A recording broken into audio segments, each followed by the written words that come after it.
নমস্কার বন্ধুরা, বনফুলে আরও একটি ব্লগে তোমাদের স্বাগত। তোমরা জানোই আমি আজ চুচুড়ার বাড়িতে এসেছি। আজ এই বাড়ি থেকেই সকালে দিনটা শুরু করছি। সকাল সকাল বাড়ির সমস্ত কাজ সেরে তারপর রেডি হব। রেডি হলে বাবার সাথে বেরিয়ে যাব। আজ এক বিশাল জায়গায় যাওয়ার কথা, তাই আমি বাবার জন্য ওয়েট করছি। বাবা আসুক, ততক্ষণে আমি রেডি হয়ে থাকি। বাবা আসলে খেয়ে দিয়ে তারপর বেরোবো। চলো। আর আজ কোথায় যাচ্ছি, চলো যেতে যেতে তোমাদের বলি কোথায় যাচ্ছি আমরা। এই যে আমি আর বাবা বেরিয়ে গেছি। আমরা এখন যাচ্ছি হুগলিগঞ্জ স্টেশনে। আজকে আমার মহরম ছিল, তাই স্টেশনে এত ভিড়। এখানে কাছে ইমামবাড়ি আছে না, সবাই হেঁটে হেঁটে আজকের দিনে নাকি ইমামবাড়ি যায়। আর এদিকে দেখো, ব্রিজ থেকে গঙ্গাটাকে কত সুন্দর লাগছে না, পুরো বর্ষার জলে ভরা। আমার তো খুব সুন্দর লাগে, যখন এই ব্রিজে আসি আমি জানলা দিয়ে শুধু গঙ্গাটাকেই দেখে যাই।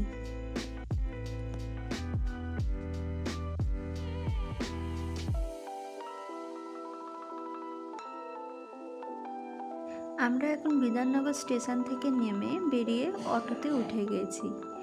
অটোতে উঠে বলেছিলাম হলদিরাম যাব। কলকাতার রাস্তাঘাট আমি কিছুই চিনি না, অটো নিয়ে যাচ্ছে, আমরা যাচ্ছি। তোমরা কেউ রাস্তাটা চিনতে পারলে বলো তো, এটা কোন রাস্তা বা এই রাস্তার নাম কি?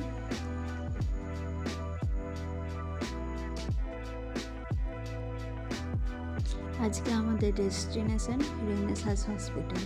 আজকের সেই দিন, অপারেশনের ডেট নেওয়ার দিন। যখন যাচ্ছি তখন যেন আমার হাত পা কাঁপছে। আজ থেকে কিছুদিন পর কি হবে জানি না। চলো, হসপিটাল থেকে বেরিয়ে আমরা স্টেশনে এসে গেছি। আবার বাবা ওদিকে আমাকে ভেলপুরি কিনে দিয়েছে। নিজে কি কিনছিল আমি ভিডিও করছি দেখতে, আবার হাসছিল। আর বাবা মানে তো আবদারের জায়গা, সারাদিন এটা ওটা বেরোলেই শুধু খেতে থাকি। অনেক দিন পর আজকে নারকেল আইসক্রিম খেলাম। এখন না নারকেল আইসক্রিম অতটা পাওয়া যায় না। অবশেষেই বাড়ি এলাম, চোখ মুখের এই অবস্থা। এখনো ব্যাগটাও রাখিনি। এবার ব্যাগ রাখবো, ফ্রেশ হবো, তারপর আবার ও বাড়ি যাবো। চলো, ফ্রেশ হয়ে ও বাড়ি গিয়ে দেখা হচ্ছে। আবার আমার সুন্দরীকে নিয়ে আমি বেরিয়ে পড়লাম। চলো ও বাড়ি যাই। ও বাড়ি গিয়ে আমার বাচ্চাটাকে দেখি কি করছে। ও বাড়ি গিয়ে আবার তোমাদের সাথে কথা হচ্ছে। দেখি এবার আমার বাচ্চাটা কোথায়। আমি ফ্রেশ হই। আমার বাচ্চাটার জন্য যে সারপ্রাইজ এনেছি, এই বাচ্চাটাকে সারপ্রাইজ দিয়ে দেখি কেমন লাগে।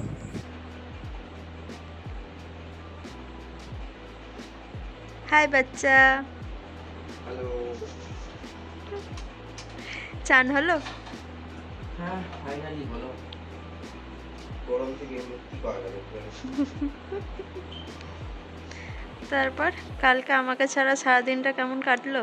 ঘুমিয়ে। ওই কি বাজে বলে কিনা ঘুমিয়ে। একটু আমাকে মিসও করো না তুমি। মিস করি বলে তো তাতেই ঘুমিয়ে পড়ি। কি বাজে, মিসও করলে ঘুম আসবে না।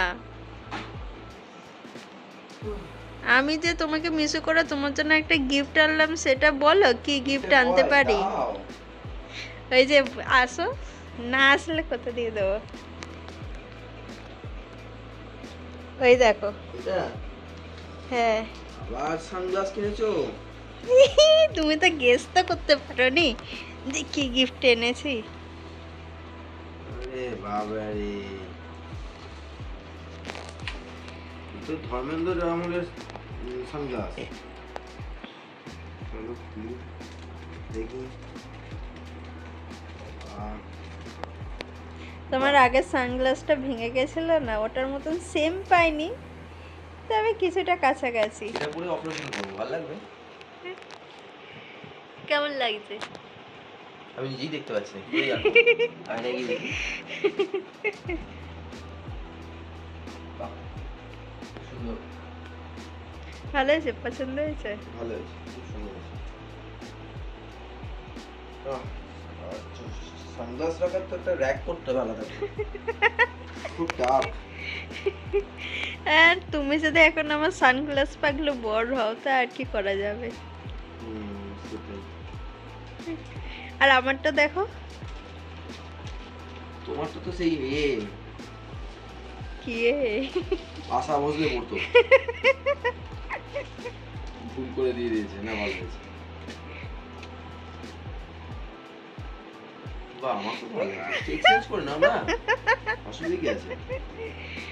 কোথায় বলবে যে তুমি পরে দেখাও, তা না নিজে পরে দেখে বলছে যে না ভালো লাগছে। পরে দেখাও।